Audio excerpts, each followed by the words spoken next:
This is Real News Media TV, coverage you can trust. Please like, share, subscribe, and hit the notification bell. Select all for daily news updates. 4 dead, 1 hospitalized in Spanish Town shooting. Gunmen last night killed 4 persons and injured another along Railway Lane in Spanish Town, St. Catherine. Dead are 21-year-old Ricardo Moore, otherwise called Blacks of Railway Lane, 21-year-old Kirk Barrett, otherwise called Mikey, of Railway Lane, 34-year-old Desmond Bloomfield, alias Pepito, of Ellerslie Pen in Spanish Town, and 38-year-old Horace Letman, a Tyler of Oxford Road in Spanish Town. The police report that about 7:30 p.m., the men were along the roadway when they were pounced upon by armed men who opened gunfire. The attackers then fled. The police were alerted, and on their arrival, all 5 men were taken to the hospital, where 4 were pronounced dead and the 5th admitted in stable condition. Woman dies after being hit by car in St. James.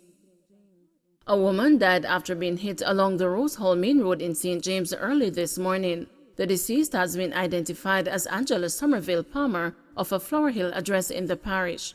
The police report that about 2:30 a.m., the woman was standing along the roadway in the Coral Gardens area when the driver of a Toyota Mark X motorcar, who was heading from the direction of Falmouth, lost control of the vehicle and hit Somerville Palmer. She sustained multiple injuries and was rushed to the Cornwall Regional Hospital, where she was pronounced dead. She is the 5th person to be killed in a motor vehicle accident across western Jamaica over the past 48 hours. St. James, a wanted man captured. A St. James wanted man who escaped police custody has been captured. The police say Terence Powell, otherwise called Babu, was held on Saturday during a targeted operation in Granville in the parish. Powell previously escaped police custody after being held for illegal possession of firearm and ammunition. He was apprehended by personnel attached to the Joint Anti-Gang Task Force and was handed over to the Montego Bay Criminal Investigations Branch. Powell is expected to be charged for shooting with intent and illegal possession of firearm and ammunition. District constable killed in Portland crash. A district constable died as a result of injuries he sustained in a crash on the Orange Bay Main Road in Portland on Sunday night. The deceased has been identified as a 25-year-old Romar Steele, otherwise called Shav, assigned to the Portland Police Division. Preliminary reports are that sometime before 9 p.m., Steele lost control of a Honda Civic motorcar and collided into a utility pole. Firefighters were called in to remove him from the mangled car. He was taken to hospital, where he was pronounced dead. Morgan lashes PNP over provision of NHT houses. Robert Nestor Morgan, minister without portfolio with responsibility for information in the office of the Prime Minister, has lashed the opposition People's National Party for what he has described as its poor handling of the provision of housing for Jamaicans during the years it was in government. Between 1989 and 2016, the Jamaica Labour Party only ruled the country for 4 years. The PNP has served 23 of the last 33 years of government in Jamaica. We would have thought the PNP would have built 100,000 houses by now, but when I look at the numbers, when we took over in 2016, the PNP had built only 1,500 houses, said Morgan. The opposition was among critics of Prime Minister Andrew Holness, who is also JLP leader, following his recent remark that the National Housing Trust is a financial institution and should not be treated as a charity by the working class. Morgan also accused the opposition of failing to upgrade Jamaica's police force with modern technology for record-keeping, as well as a lack of infrastructural development of the country's roads and hospitals. Morgan was addressing the JLP's Cambridge Divisional Conference at the Anchovy High School in St. James on Sunday. The meeting was held to affirm Javin Baker as divisional chairman, succeeding St. James's Southern Member of Parliament Homer Davis. A businessman by profession, Baker has previously served the JLP as the General Secretary of the party's youth arm Generation 2000. Baker told supporters that he would do all in his power to improve the Cambridge division. We have a task in front of us not just to win, but to transform this division and this constituency into one of the greatest places Jamaica has ever seen, said Baker. In his address, Davis told Baker that he should always prioritize the people he seeks to serve in the division. JCSCA pushing to have public sector overtime arrangements regularized. The Jamaica Civil Service Association has announced that trade unions will be pushing to have overtime arrangements regularized across the entire public sector following Friday's Supreme Court ruling on overtime pay for police personnel. The court ordered the government to implement a system to properly track overtime work by police personnel by April next year. JCSCA President O'Neill Grant told the news that the court ruling has set the tone for how such matters should be treated, and now unions will be looking to see how it applies across the public sector. For many years, the JCSCA has had in its claim in relation to things like honorarium and special duty and duty allowances, and even the issue of sessions paid to certain health professionals. How those are dealt with is not in keeping with the rates that they would get if they were working regular and normal overtime. And so the ruling of the court is quite timely. It is something that I know we are going to be looking at as a wider public sector to see how we manage time in the public sector.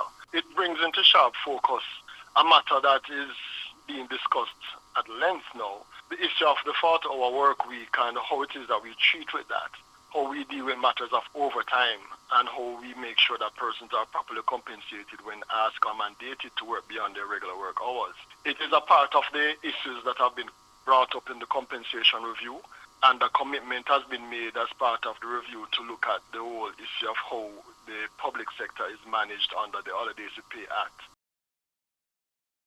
Missing security guard last seen leaving home for work. Cecil Douglas, 54, a security guard of Kirby Way in Waterford, St. Catherine, has been missing since June 2.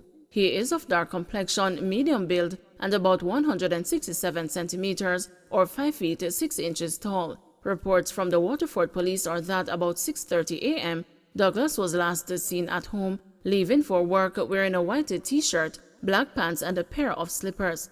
No one has heard from him since, said the police. Anyone knowing the whereabouts of Cecil Douglas is asked to contact the Waterford Police at 876-988-1763, Police 119 emergency number, or the nearest police station.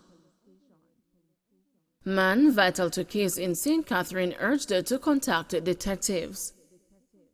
Detectives at the Inspectorate and Professional Standards Oversight Bureau are making an urgent appeal for Chevoy Foster to contact them immediately.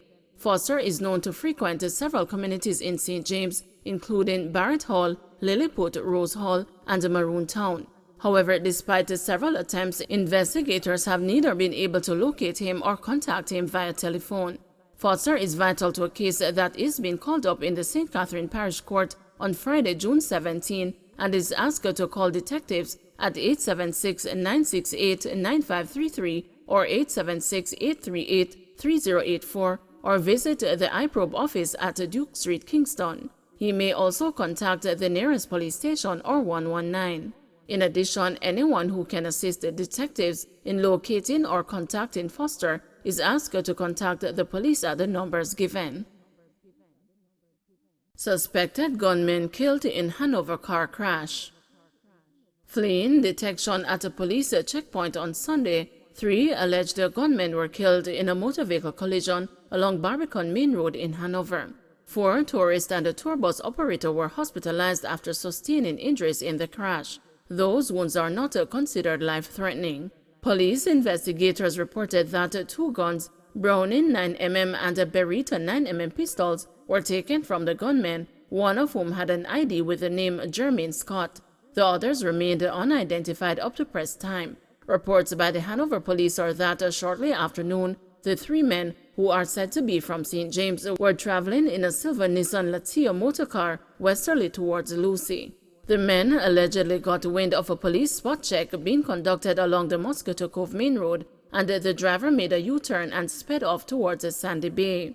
The driver of the Nissan reportedly lost control and collided with the tour bus driven by Odine Gray, who was transporting 4 tourists from Montego Bay to Negril. At least one of the tourists suffered a leg fracture.